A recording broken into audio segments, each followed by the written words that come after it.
ये जो air condition में बैठ करके हमारे अधिकारी महोदय बना रहे हैं, हमारे ये अधिकारी इतना चक्कर कटवाते हैं कि आदमी बेचारा थक के भाग जाता है।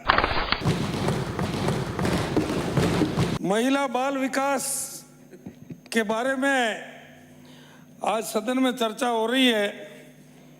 मेरे विधानसभा क्षेत्र सांचौर में तो महिला बाल विकास की जो जमीन सरकार ने आवंटित करी थी, वो जमीन ही भूमाफिया ने छीन ली। मैं उसका रिकॉर्ड सदन को प्रस्तुत करना चाहता हूं। सांचौर में महिला बाल विकास विभाग को सुचारू रूप से चलाने के लिए सरकार ने शहर सांचौर में जमीन का आवंटन किया था, जिसका खतरा नंबर 35/65/13/19 रकबा 0.12 हेक्टर।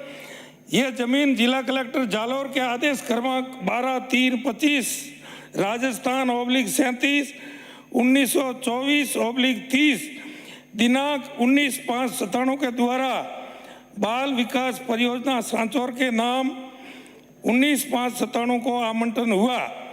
श्रीमान तहसीलदार सांचौर के पत्र क्रमांक 985/88/2024 दिनांक 10/7/24 से प्राप्त मौका रिपोर्ट के अनुसार वर्तमान में खसरा नंबर 35/65/13/19 रकबा 012 हेक्टर पर श्री खंगारा राम पुत्र श्री प्रभुराम जी का कब्जा है। उक्त संबंध में उचित विभागीय कार्यवाही की जाएगी, ऐसा माननीय तहसीलदार जी ने रिपोर्ट में लिखा है।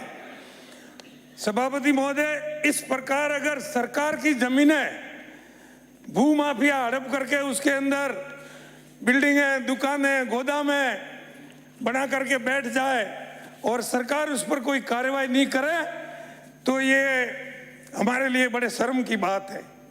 मेरा सरकार से ये निवेदन है कि इस खसरे को, इस आवंटित भूमि को तुरंत प्रभाव से खाली करके और महिला और बाल विकास परियोजना को ये सुपुर्द करे, ताकि उस पर इस विभाग को सुचारू रूप से चलाने के लिए भवन बने और उस विभाग का हमारे वहाँ के क्षेत्र के लोगों को लाभ मिले।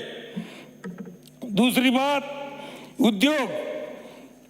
सभापति महोदय, हमारे राजस्थान में वर्तमान में जो उद्योग की नीति, ये जो एयर कंडीशन में बैठ करके हमारे अधिकारी महोदय बना रहे हैं, आज वर्तमान में व्यापार पूरे संसार में किस प्रकार से चल रहा है, उसकी इनको चिंता नहीं है, बिल्कुल चिंता नहीं है। लोग कहां से कहां प्रोग्रेस करके जा रहे हैं। मैं एक उदाहरण देता हूं आपको। गुजरात में कच्छ का रण कई सालों से खाली पड़ा था, बंजर पड़ा था। मोदी ने, माननीय नरेंद्र मोदी जी ने अपने मुख्यमंत्री काल में 15 साल के लिए उस एरिया को टैक्स एग्जम्प्टेड किया और आज वहां पर हजारों फैक्ट्रियां लग गई और करोड़ों अरबों रुपए का रेवेन्यू गुजरात गवर्नमेंट को मिल रहा है। आज अगर 300-500 करोड़ का कोई प्रोजेक्ट हो तो गुजरात को दिल्ली की तरफ देखने की जरूरत नहीं है। सभापति महोदय, उतना रेवेन्यू उस जगह से आ रहा है। आज हम रिको से जो ऋण दे रहे हैं, उसकी वर्तमान ऋण की जो बाजार का जो भाव है और वर्तमान में रिको जो हमसे लेता है, उतना बड़े ऊंचे ऋण लेकर के कोई व्यापारी व्यापार में सफल नहीं हो सकता। सभापति महोदय, हमारे ये अधिकारी इतना चक्कर कटवाते हैं कि आदमी बेचारा थक के भाग जाता है। मेरा निवेदन है आपसे, मेरे विधानसभा क्षेत्र, मेरे जिला सांचौर में दाड़म की खुद बड़ी खेती होती है।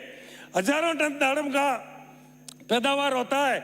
लोग महाराष्ट्र से, कलकत्ता से, बंगाल से, उड़ीसा से, दूर दूर से लोग आकर के वहाँ खरीदी करके उसको ले जा रहे हैं। मेरा माननीय उद्योग मंत्री जी से ये प्रार्थना है कि वहाँ पर ऐसा फ्रूट प्रोसेसिंग यूनिट डाले, ताकि वहाँ के हमारे किसानों को उसका पूरा लाभ मिले और हमारा किसान समृद्ध होगा तो ही हमारा राजस्थान समृद्ध होगा, हमारा किसान समृद्ध होगा तो ही हमारा भारत समृद्ध होगा। यही मेरा आपसे निवेदन करते हुए आपने मुझे बोलने का समय दिया, इसके लिए बहुत बहुत धन्यवाद।